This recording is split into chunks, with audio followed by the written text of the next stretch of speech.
ain't gotta be too perfect. You just gotta know your worth. Talk about your flaws, how they make you flawless. You are like a work of art and artists. They didn't do it off their dreams, all their hopes, all their nightmares. Anyways. Welcome back to another episode of Trims and Trauma. We're your hosts, Bria and Corrigan. How you doing?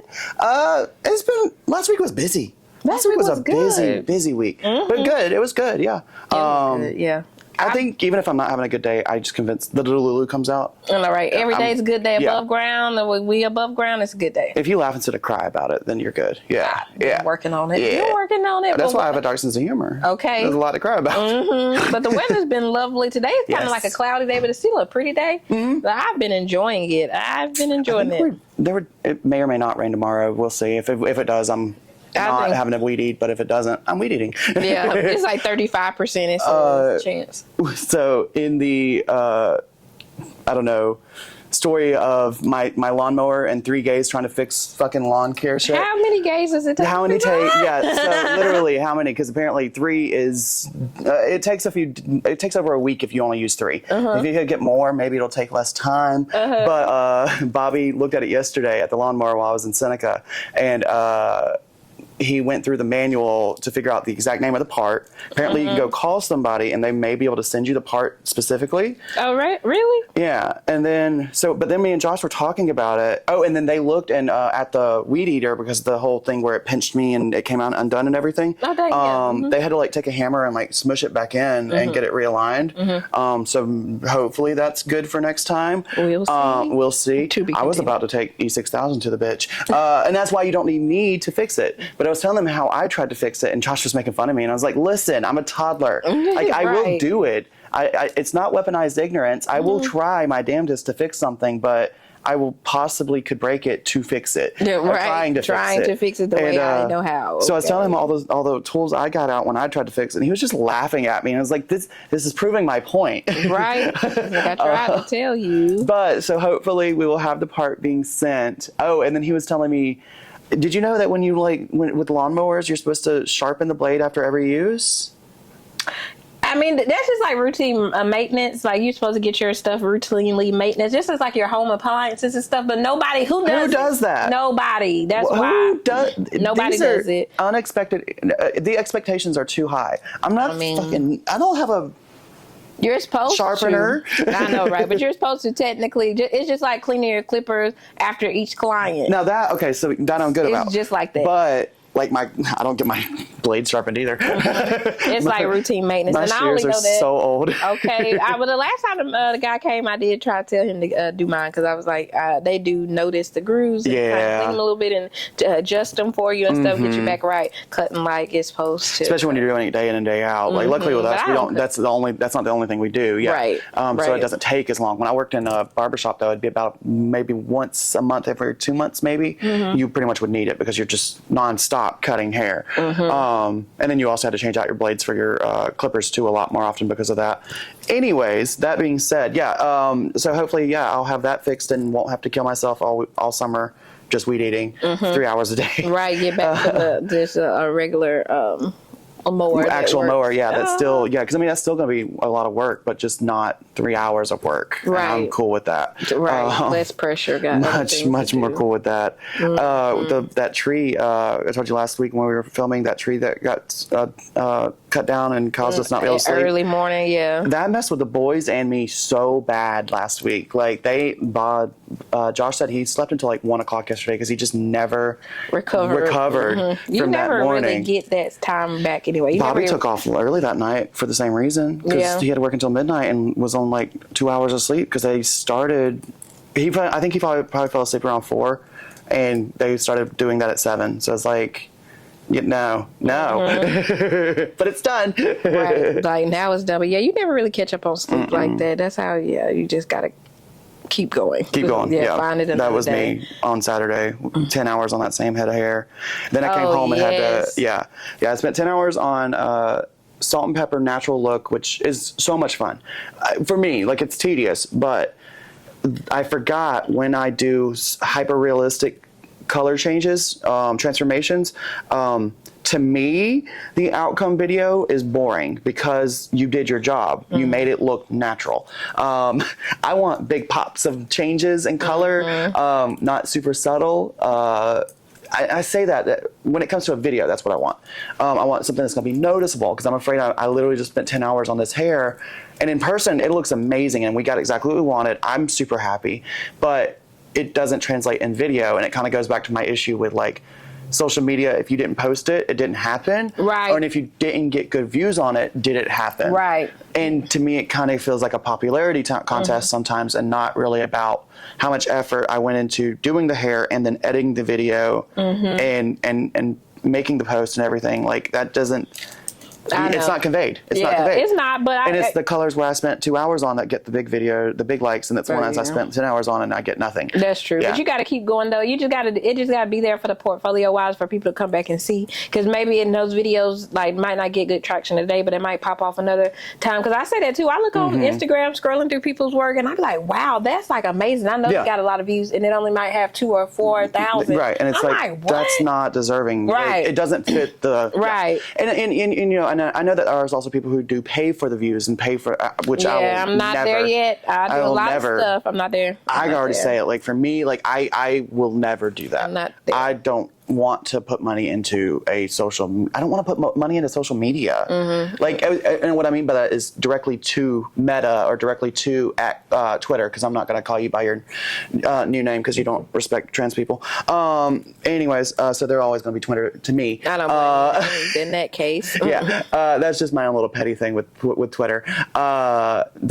They still call trans people, well, he likes to call trans people by like their dead names and shit like that. Like I'm going to call Twitter by its dead name. Twitter. Anyway. I don't like X anyway. I mean, it's stupid. It sounds like a porn site. It does. It sounds like a porn site. Sorry. And even the little logo looks like a porn. Me. Well, anyway. Same. But to be fair, that is what I use Twitter for. Right, so. Well, especially with the restrictions of you have now to show ID. Oh yeah, and something. That was wild. I forgot to tell y'all this last weekend when I went and got color from not my regular place. I'm not saying the name because I don't want to draw any attention. They ID'd me along with my card, my membership card. To get color. They asked for both. Wild. Well, you gotta tell me off camera where you're talking about because it's not my regular. It's not my regular. Yeah. Okay. Anyways, and because I haven't been in there in forever because Danger Jones is the other one. Oh, that's crazy. And I haven't been in there. They maybe they didn't recognize me, but I used to work there. Like not at that one, but like the manager at that store knows me. I'm fully licensed. I never got carded there at what's called. That was bizarre. Some things be going on, you know, that we don't be, and that's I'm gonna try to bring some more like. Well, maybe they just didn't recognize me and thought maybe I could be using someone else's card, and I get that. Y'all have to be right. Because more people be trying to go into those stores, and you got to stress that you have to be licensed. Yeah, and I've seen it happen, especially with Cosmoprof because they're affiliated with Sally's. They own Sally's. Some people will go in thinking it's Sally's, and it's not. Like Sally's, you can do all that. You cannot do that in here. Yeah. But yeah, it was bizarre. I was like, okay, yeah. I mean, I had my ID. Like, I have nothing to hide, obviously. But like, this is me. That was weird. This is my card. Well, then I'm glad I didn't get because I don't know if my professional name is still Corrigan Quinn or if it's my legal name. But my legal name is on my ID, not on my. That could have messed me up. Oh yeah, that's because I think they have me as Corrigan Quinn on my profile. Oh yeah, so because I still worked there when I changed it. Huh? Or maybe they just didn't pay attention to it because they technically probably shouldn't have let me get it even though I'm licensed. That's bizarre. Change it because they go after your regular license too. Anyways, I just thought about that, but yeah, that was bizarre as crap. That I got carded to get color. Once you got a card, they never do that. But maybe times change. We'll look into it. Yeah. Did you have any big things over the last week? No, not really. I feel like I just worked. I was off yesterday. We didn't do much. No, same. Yeah. It was Miss Nancy, my godmother. It was her birthday Saturday, which is why I was in Seneca. Not Saturday, Sunday. My days are all gone. I've not actually had a day off. Right. I won't actually have a day off until this Sunday. Yeah. Woo. Yeah. But good though. It's fine. I mean, it's fine. People are popping out. Definitely springtime is bringing that business out. And I'm loving I got a perm this week and 2 colors this week. One today and then one on Thursday. Yay! Yeah, so I'm excited, and then we're going to do D&D this Saturday, so that'll be exciting. I'm loving where the D&D group is going. Yeah. With the story and everything.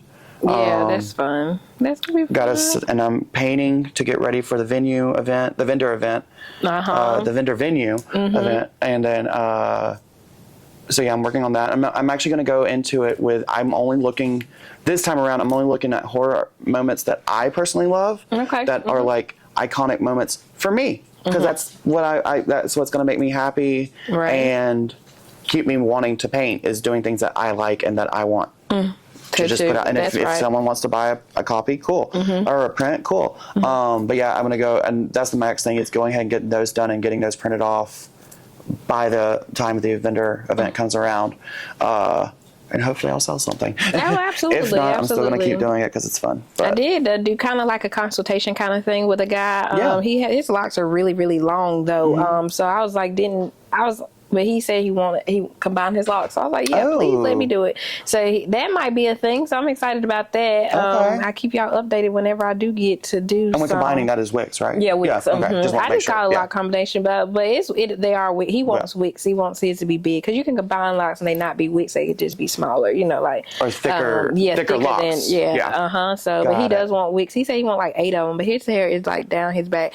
He done had them for like 15 years, I think. Oh, wow. So I was like, okay, well, let me do it. Instead of you going to Florida, I did take the class. I showed him the pictures of where I was combining my sister's locks into that one. He was like, oh yeah, absolutely. Then I'm gonna combine Keon's locks. So just for that practice and getting, because it's gonna take me. I was gonna say, do you think it'll take multiple days? 2 days, at least 2 days. For me. I'm talking all day, but we gonna eat, we gonna take a break, we gonna, have make fun. It a chill day, make it a whole thing. This is about you today. That's what I did with my color client Saturday. I was like, this is your day. Yeah. You have me all day. Whatever we need to get done, but that means that you're chilled too. You're not rushed. Right. You can eat whenever you want. All of that. Yeah. And I was telling him, I was like, it's gonna take me a long time now, but he was like, it's fine, because he was like, he's gonna take off for work and go to Florida, and take off days. He would be taking off either way. Right, and getting it done. Is he here local? Oh, he's in Anderson, but I did tell him I work in Greenville, so you have to come, to try to get it done. But I'm excited about it. So that's awesome. That's the second person. He was like, let me get the money right, I'll do it. But that's the only time it's gonna be cheap too, because once I really get it, the price going up. It's going up to regular,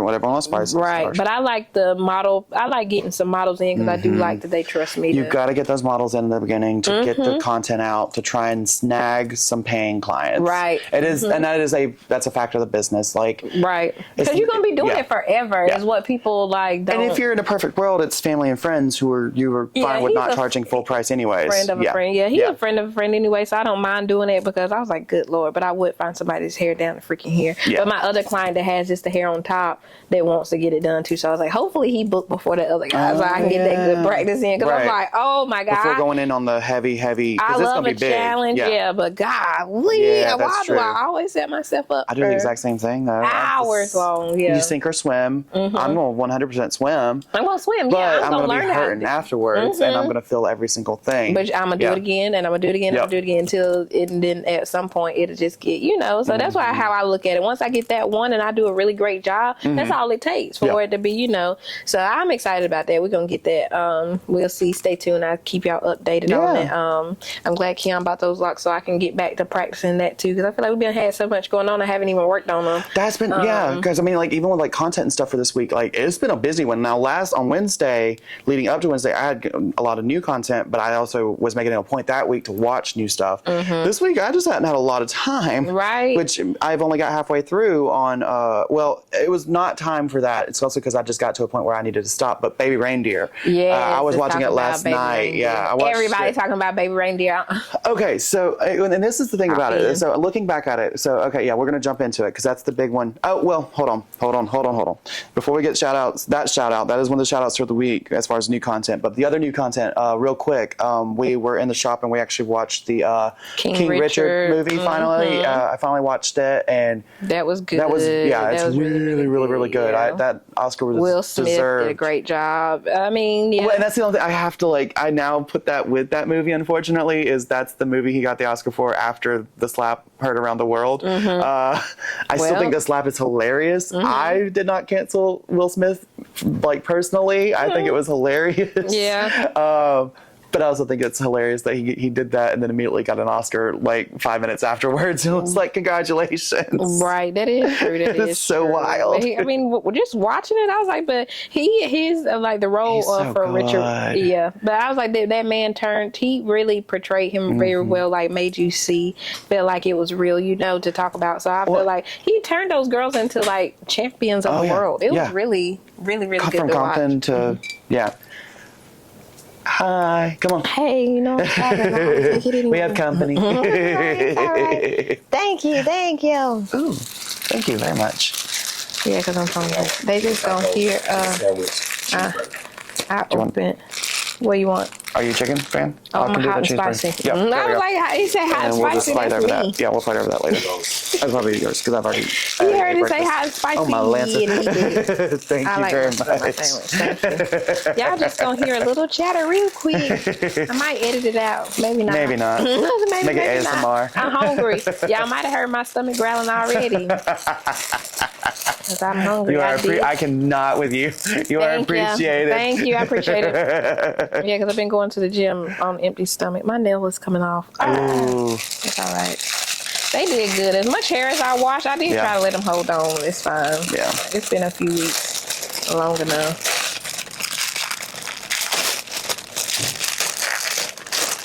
Okay, Bria. How long does it take to open it? Because you already have it underneath. Okay. Started. I was like, how long does it take? Do you want? I'll get you a towel so you're not clean. Oh, thank you. Yeah. Here you go. Okay, I'm gonna start over with not start over, but redo it real quick. Gordon, REC. And red on the screen. Yep, sweet. Okay. I did it. Yes, so anyways, King Richard. He's one of those actors, Will Smith is one of those actors, like, when he gets crying in a role, I'm crying, like, immediately. It's just gonna happen. 7 pounds, 7 pounds gets me every time. 7 pounds was very, an emotional movie. At first, it took me twice to watch it, because the first time I was like, I don't know if I can watch that. It's too deep. Like, it goes, it's at the end when it's like, and I have his heart. Like, oh no! Right? Like, oh my gosh, that's crazy. But Baby Raindeer. Yes. Yeah. So that was that. And then for songs for the week for me is I'm obsessed with the Hozier Too Sweet song that has been on play repeat all freaking week, and I think it's been blowing up on TikTok too. So I'm sure people have heard it, but I love it, and I love Hozier. He did the "Take Me to Church," and I got to show you that song and that music video too. But yeah, I'm glad that he's popped back up because I didn't want him to be a one-hit wonder. And sometimes they can be, and they can be great, but it makes me sad because it's like, no, I want you to have that fame again and have that time in the spotlight again because Hozier deserves it. Like, I love me some Hozier. But anyways, yes, back to the big content of the week, Baby Raindeer. It baffles me that I love that that show is #1 right now. But at the same time, now having seen halfway through, and it's supposed to get way worse. I only got one more episode. How many people are seeing this that shouldn't be seeing this? A lot of that's just like Euphoria though. People are watching that stuff and younger kids, but I mean it's very realistic. It's very, very. I mean it is based on a true story. And he is the guy that it happened to, Richard Gadd. Well, and okay, so I knew kind of what was going on story wise a little bit before I went into it, but when I looked at the previews, it looked funny at times. Some of the things in it were funny, and I didn't understand how they were going to make this a funny a comedy / drama, and then you realize that he's a comedian too. It was his goal in life is to be a comedian. So. You already got me with that. Okay, that's where the sense of humor is coming in with such a dark, piece of material or subject matter. Also, real quick, trigger warning, because we're going to get into sexual abuse, rape, and trauma. So just, if you don't want to hear that part, just go ahead and skip over, because that's the main part of this. And I will be also talking about some of the things I've had happen to me to relate to this. So yeah, just forewarning. Click off. Anyways, but it was just one of those things. I take a lot of my pain and turn it into humor too. I have a very dark sense of humor. There's just things I can joke about that not everyone is going to be able to find funny. But it's one of those things you either cry about it or you laugh about it. And so it already had me hooked when I realized, oh, okay, this is coming from a comedian's point of view, because some of the funniest people out there have gone through some of the darkest things. Right. You know, and something like Robin Williams, like and it always brings me something like that, where you hide a lot of that pain with humor. And so going into it, first of all, the casting, brilliant. Like Jessica Gunning as a creepy stalker, she does it brilliantly. She really played that role. Well, and I just love I love the idea of reclaiming my trauma in a way that I am in control of it. I wrote it. Because he has a book too. I want that book. I'm going to read that book. But I wrote the book. I made a show about it. I starred in it. I'm literally playing my trauma out for the world, which is a form of catharsis, probably for himself. I hope it is. I hope that him doing this role is healing. Because you literally looked and you relived it in front of a camera, right, for the world to see. That is insanely ballsy and insanely genius and insanely brave. But also so, I don't know, this show is really, really like intriguing me. It's like they have to show them, because like, it's like, wow, this really happened. Yeah. It's a true story. And the guy that it happened to is right here on the screen. Right. Like, and granted, everyone else is an actor. He is literally reliving his life. And so well, you can't tell me. I'm like, was he an actor before? No. But he went through theater school because of comedy, because of the comedy school thing, because he did acting school along with his comedy. So yes, there is that. Like, he is showing also his acting chops, and that's the other thing. Like, you potentially can have a career now, like after this, if that's what you want. I need, and I'm gonna, after all of this, I want to look at interviews and everything with Richard Gadd. Like, I want to make sure that he's in a good place. But the big ones, because episode 4 is the big trigger warning.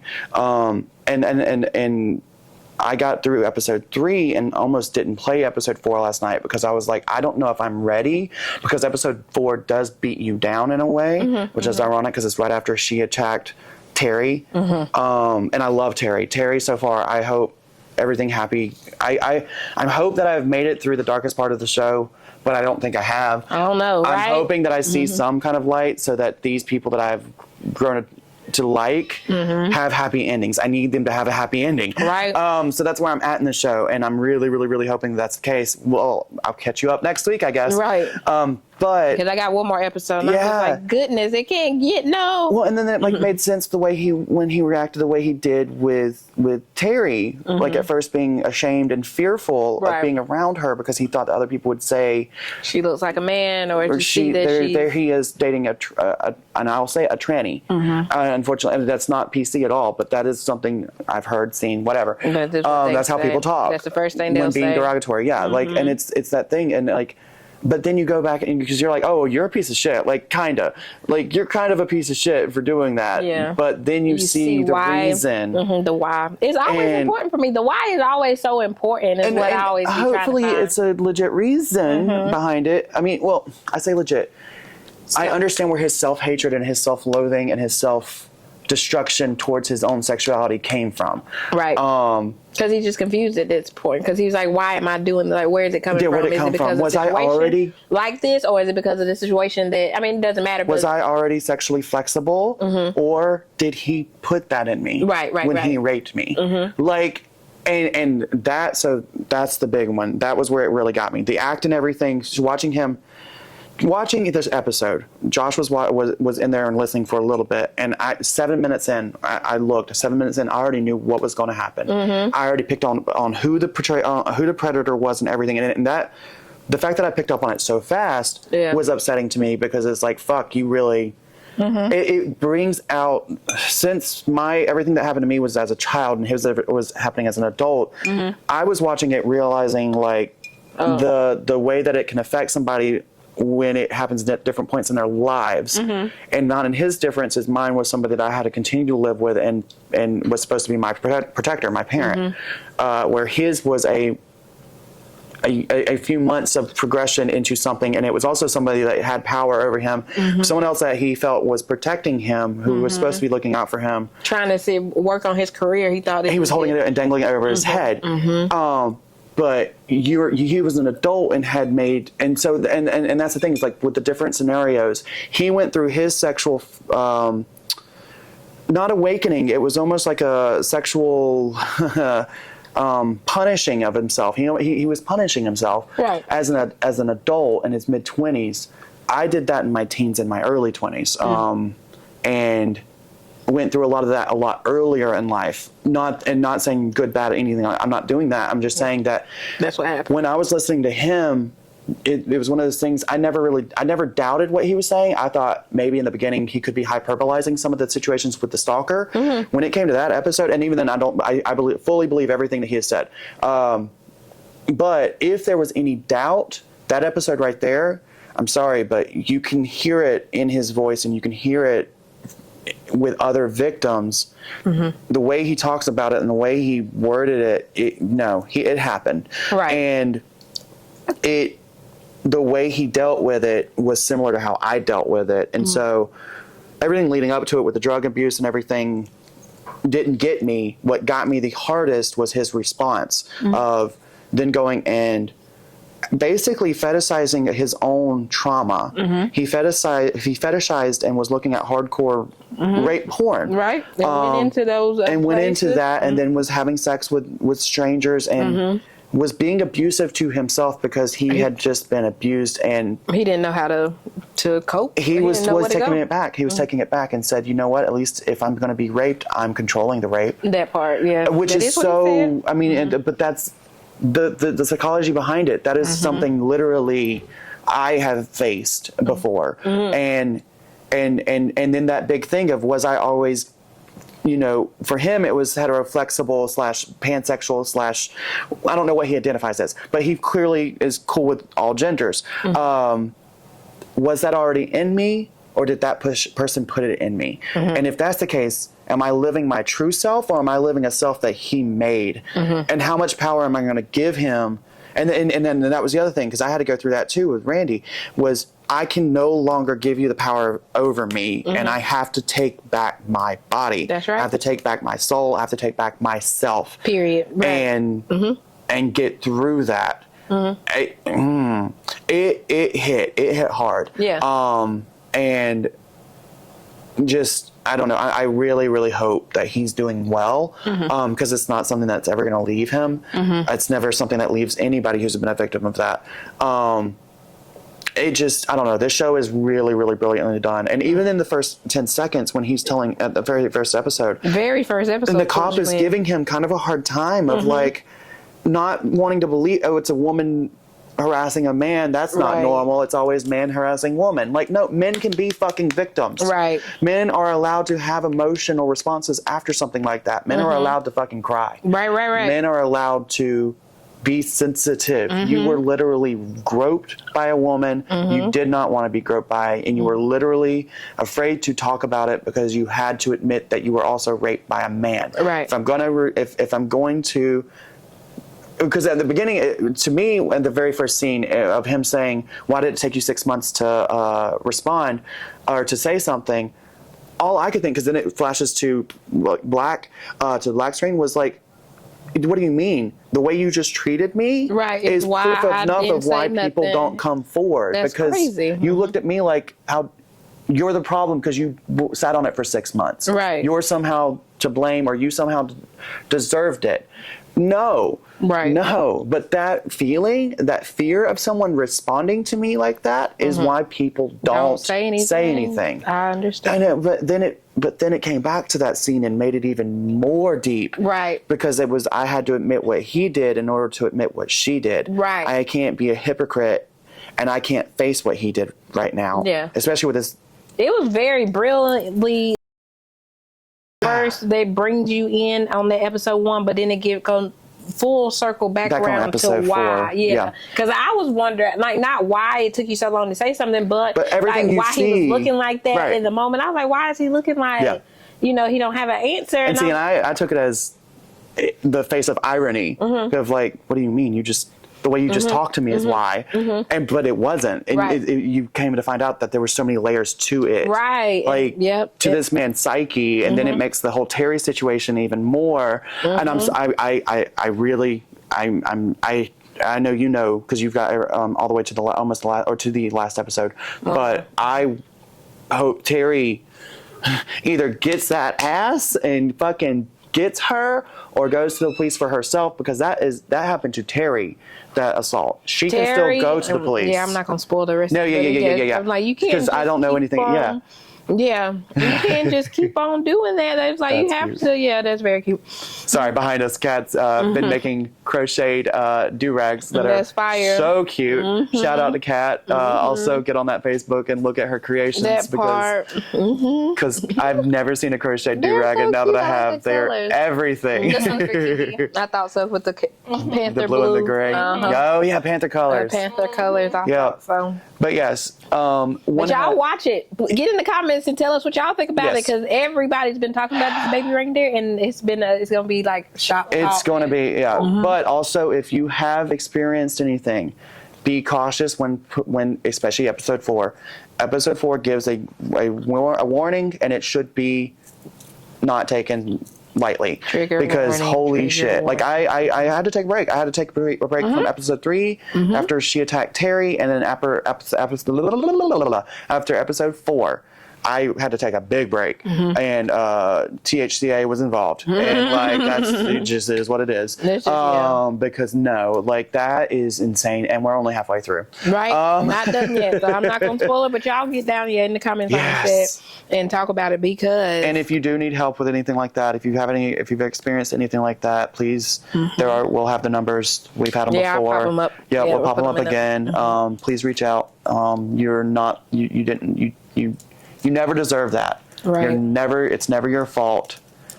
If you're in a situation like me where you're forced to live with the person because of family, get out. That was crazy. Get out. He stayed a few days after with him. Well, with him, because like 3 days. at that point, I can't say what he felt, but for me, I would feel like I'm less than human. And at that point, it doesn't fucking matter. Like, you're spiraling at that point. When you feel degraded like that on that level, no, it is easy to give in, because you start the manipulation of you're worthless, because that's what he did. He kept breaking him down. He would drug him up with every kind of drug. And then to me it looks like you see him try cocaine for the first time with him, and then the second time it was cocaine, MDMA, which is basically roofie, that's the Molly. MDMA is the Molly, and then the HGD or HCD. I don't know, because I don't do drugs like that. I was like, this is some hard weed. Sorry, stuff. like that shit. No, like that is some hard stuff. And I asked Bobby. Acid was one of them. Like, I was asking Bobby, because Bobby partied in the 2000s and he knows his drugs, but like he was telling me what this guy should be feeling, and that first mixture should have been the mixture of like it was cocaine, so it was an upper Molly, which can be makes you feel all tingly and stuff, and makes you want to move, and then but then the other one makes you super drunk past like you're gone. So all of that combined, that was just so crazy to watch, like him drink whatever that's the mindset like, he's tablet in. thing, and then the shot. I was like, how that's can you not full blown that's the Molly strung out after that though? That's the Molly mixed with a roofie. Yeah. So it's an upper and a downer. And he did puke like that. You have the risk of puking, but then that was the acid, I think. And I'm like, is that just he also got him on heroin? He also got him on crack. Like, that's what I'm saying. Like, how was he not full blown like a drug addict after that? He still kept doing his regular life. Well, because I think it was just it was the pressure of come do it, hang out with me, we're having fun. It wasn't that he was actively seeking it out. It was, this is my way into the spotlight, into the world of showbiz. This is what I have to do. But it wasn't something I initially wanted to do from the get-go. Because, like, I mean, I feel like I probably could try a hardcore drug and be fine. I say that. I don't ever plan to. And I definitely don't ever plan to better my chances of getting somewhere in life. But I can relate, like, it wasn't an addiction thing for him, and it was I'm pleasing this guy that is looking out for me, is protecting me, is a mentor. Yeah, but then I'm like, dude, I feel like he kind of liked them because, like, in those moments when he first pulled him into the bathroom and he thought he was going to, like, kiss him or something. Yes. When it was just the cocaine. Well, and I think I will say this, pointing that out, because Bobby said the same thing. He said there were signs there that the guy chose, that Richard chose to ignore. And he did choose to take the drugs. Right. And yes, 100%. Those were both valid things. There were signs there, but at the same time, if you may have already been heteroflexible, that was already there before he raped you, which hopefully he realizes that. But that, to me, is one reason why he was questioning the kissing and why there was sexual tension in the room, in the bathroom. He was already there. He already was bisexual, whatever. Again, I don't know what you identify as, but whatever it is. Great. I think Terry asked him in one of the scenes, like, are you a bisexual? How you feel about... Oh, if it hasn't happened yet. Oh, okay. Yeah, which is fine. They were at dinner. She asked him, like, how do you... like? Yeah, I don't think we've gotten there. Well, see, I don't know where the Terry relationship's gotten yet. Say too much. Yeah, no. Yeah, because as of right now, he just kind of won her back.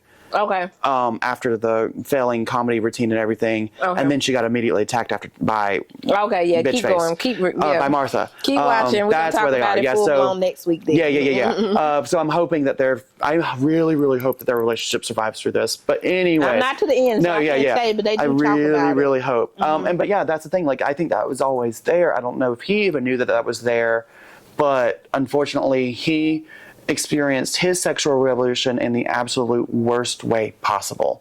You were drug out of the closet to yourself, because now you're having to face these emotions to yourself. Right. And it was through an act of violence and through an act of the guy was a predator. You literally he was a predator. Were brought out of the closet for yourself through an act of trauma. And that's rough. That's rough. But I think for me, having that happen so young to me is why I was able to accept that I was gay at 9. Like, I already knew that there was something there, but I knew what it meant at a very early age. But in general, I grew up with a really unhealthy relationship when it came to sex. I was shown way too much, way too early. Right. And I didn't even know that at the time because I was a child. Right. But I also will say that it came up a couple times last week, and I will say I think baby Raindeer put the cherry on top for my own discovery of when I first meet straight men, I'm uncomfortable. Like, I am nervous around straight men. Naturally. I just am. And I hate that that's true for me. I hate that is a thing. But I feel like I need to say it because I really have realized how deep set that is. And I think for me it is because of the things I experienced as a kid and the hypermasculinity of men thinking that what it means to be a man and all that. Like, I think that combined with my trauma, because it was a straight man who did what they did to me. I think that I have this thing of all men are looking at me either as piece of meat or as less than human because I'm feminine in the way I present, or they're scared of me because I represent something, whether that be their own insecurities or going against the grain, which is threatening to them, whatever. I always have those kind of thoughts in my head when first meeting straight men, new straight men, and I don't have many straight male friends like Keon and Nesty and Kaylin, and then like my clients, and that's a lot. Like three male friends is a lot for me. I've never been comfortable with straight men, and I think a lot of that is because from childhood. It just has been instilled with me that me and straight men will never get along because I am too different, too queer, too feminine, too whatever. And then that layered on with the actual act of being molested by a straight man, who went on their whole life saying straight, and obviously like there was something there. And you know, it's that thing of like, it comes up with like P. Diddy. Like, I've talked about this again with like P. Diddy before. People want to say, oh, he's gay. Oh, he's gay. Do not do that. That man will go into prison a straight man. He has never lived his life as an out gay man. Right. You do not get to put that connotation of, oh, he's been gay this whole time. No. I understand You that. never That makes sense. had to come out to a parent. You never had to come out to a family member. You never had to come out to the world and risk the backlash. You never had to have that fear. You've never experienced what it's like to actually be gay. So that's not fair. It's just like the easy way out. That's saying like, oh, you just been gay the whole time. That's not fair. Was Randy abused as? He was at least physically abused by his stepmother growing up. Okay. Yeah, his stepmother was a mean ass, a hard ass, and she was a prison guard until she ended up in a wheelchair. But she was mean before, and then she got meaner after she was put in a wheelchair. And apparently, yeah, she'd beat the shit out of them. Okay. I don't know about sexual abuse. I would not be surprised if it had happened, because unfortunately, that is a cyclical cycle. Once you've been through certain types of, or once you've been through any kind of abuse, it is so much exponentially higher of a risk that you turn around and do that to your children or to someone else later on in life, because that was such a repeated habit. And for some children, that was made normal. And that is the thing I had to go through, was a lot of figuring out for myself as I got older what was normal and what wasn't normal, and having to dissect the things that seemed normal to me that weren't, and getting any of those learned behaviors out of my system, and getting and purging myself of the taint basically that happened to me as before the age of 4 or by the age of 5, because most of my stuff was before the age of 5, and that's why it comes in as memories, and I had to do a lot of struggling with that, of what was false memories, what were actual memories, and what were like weird dreams. Like, I have to go through that and sift through what to actually believe in my own story, because I knew I would never get the truth from Randy, and obviously now I never will get the full story, but it would be one of those things. I wouldn't be surprised if there were even more hidden memories there that your brain just blocks out and it just blocks out. And I think subconsciously some of those fucked up feelings and unresolved feelings are, again, part of the reason why I'm uncomfortable naturally when it comes to straight men, because that was my predator as a child, was a straight man, and that encompassed a lot of my relationships towards straight men and towards father figures. Because yes, I am a stereotype who has daddy issues. Cool. And that's another thing. Like, I know I'm all scatterbrained today, but this show got me there. When it comes to social media and things like that, like, trolls be trolling, and I get that trolls will say things to strangers that are absolutely awful. But if you ever are one of those trolls and you're attacking somebody, I don't understand how people are so quick to say something like, "Oh, you're a stereotype. You must have been molested by your dad," like, as a way of like a dig on somebody. Yeah, that's because I mean, that has been said to me online. Really? And no, that is a pretty common insult. Is like this connotation that all gay men have been like molested as children, or like. Yeah, that's not. But what if you're saying it to somebody who really was molested as a child? Like, I've literally had this happen on Facebook. Like, people have said, look at you, look at how you dress. Clearly you have daddy issues. Clearly someone fucked you fucked you up as a child. Wow. Like, and they'll say it in harsher words than that. Right. Because people are so cruel. And I'm like, I'm never going to give them the satisfaction of like actually saying, yeah, that happened, or like anything like that, because I don't know you.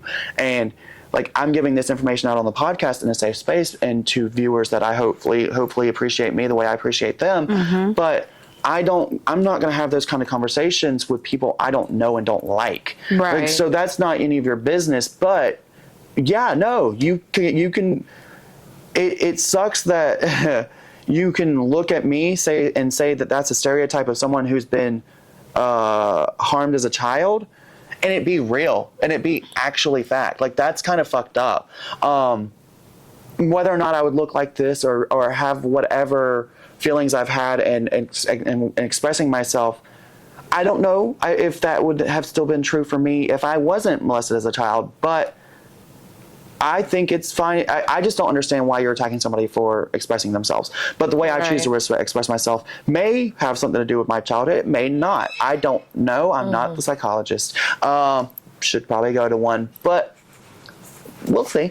That's another journey for another day. It's just, I don't know. I hope people will watch what they say when it comes to things like that. Because you may actually be hitting the nail on the head and not even know it. Words are powerful. Yep. Yeah. Words are powerful. Yeah. On that. And it kind of goes back to men are allowed, or men can be victims of this. Men are allowed to have emotional responses and are allowed to cry and allowed to feel hurt and down and less than and like a piece of meat, just like any other victim of something like that. Because yes, unfortunately, numbers are going to say women are higher victim chances, but it still happens to men, and you still should not devalidate or invalidate it because it happened to a man. Right. And that woman did it. Just don't do that. That's just true. Don't do that. Yeah, double standard of it is definitely sick. Yeah. And I mean, I couldn't imagine like someone saying like that to me, like, "No, I don't believe you because you're a man." Right. Like, what? No. Right. Double standards. That's hell. Yeah, That's definitely sick. So, but yeah, I mean, and overall, I mean, that's the thing is I still am enjoying the show. I got as far as I could before I needed to take a break, but I will finish it. I will finish it next week. We'll definitely finish talking about it. But yeah, it's interesting because that's now the second show where I had to take a break. Oh, well, that's the second show I still haven't been able to finish the Dahmer show.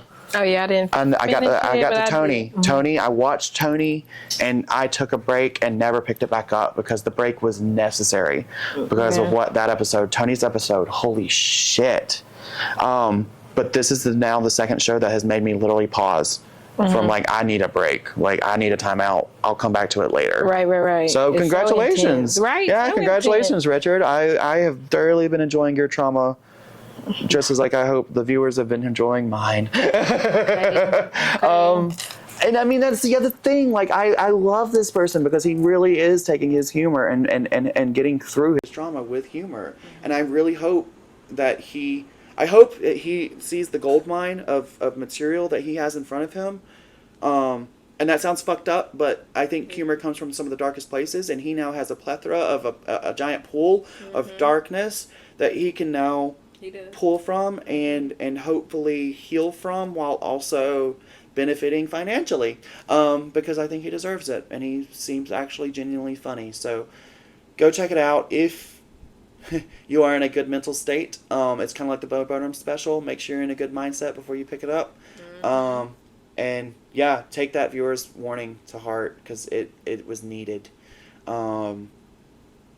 Yeah, it's number one in the series right now, so I don't need to gas it up too much. But I can't wait to finish it because it's I'll be finishing it tonight, I think. It's very real, very real, and definitely can be talked about all day long because like I spent 30 minutes on the treadmill watching it, and that's it. Oh yeah, no, Stairmaster, yeah, because I do not do that. Yeah, but I watched it. I was like, wow, I cannot believe this is really happening. So, I love that my mixture of friends are like, it's either you need to watch out while watching it, or you've got to watch it. I mean, my thing is, like, it is. I mean, triggering is triggering. Yeah. But for a lot of people, but I'm like, I want to see it because it really happened. And so it's like so many perspectives you can take from, but here he is and how, like how he dealt with it, how he perceived it. Exactly, and how he is, like, Coping. Hoping. Oh God, I just combined coping and healing and said killing. Anyways. Coping and healing, not killing. But, and I'll say this too, like, I appreciate that his platform for this, I mean, it's not the first time I've talked about my situation on here, but I've always, whenever I go into it and get asked about it, there's still a little part of me that's like, you really don't want to hear this. Like, I almost feel like I need to apologize for even telling my story sometimes because of how dark it can be and how matter-of-factly I can present it. I know that it's not normal, but it is what it is. But I appreciate that he has a platform out there that makes me feel like I can talk about my situation more and it not be an inconvenience for the listeners, for the viewers, because, I mean, it's the number one show. People apparently want to hear this. And it validates that I can talk about my story and what happened to me and relate to someone else and hear words that I have had mentally growing up but have never had pointed out in a way that he did. And again, that kind of went back to the like, oh, this really, really, really happened to him. Like, this is not something, these are not words that come from somebody faking a story like this. Right. This is 100% real. Someone who's been through it, who's dealt with it, and is still dealing with it. And the way he articulated it was great.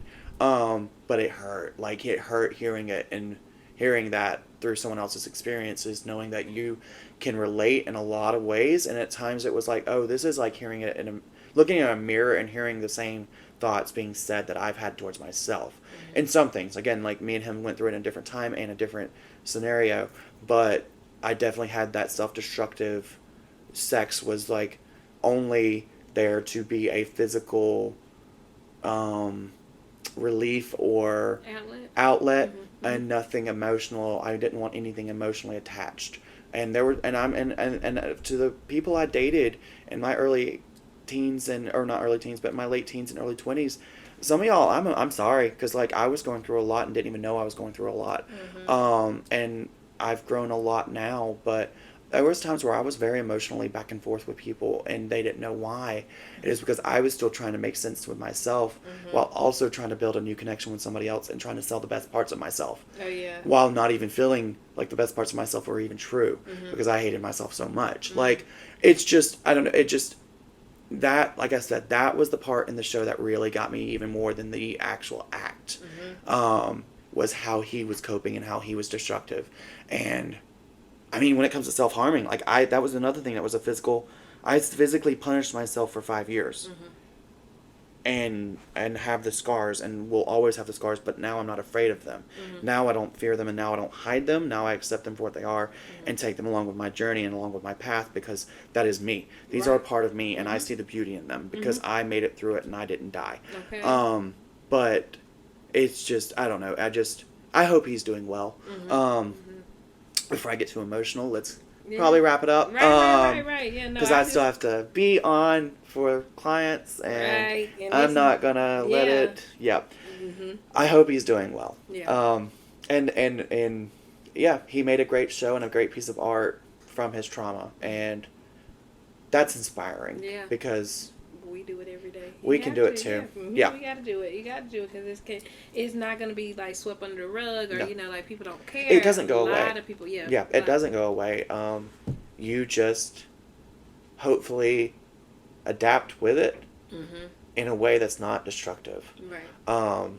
And hopefully can take the brightness from situations like that. And, it goes into the same thing of like the cyclical, it is cyclical, but I know people who have been through worse than me who would never harm someone else and who are beacons of light. Right. I'm a sourpuss, but I do try to be a beacon light for some people.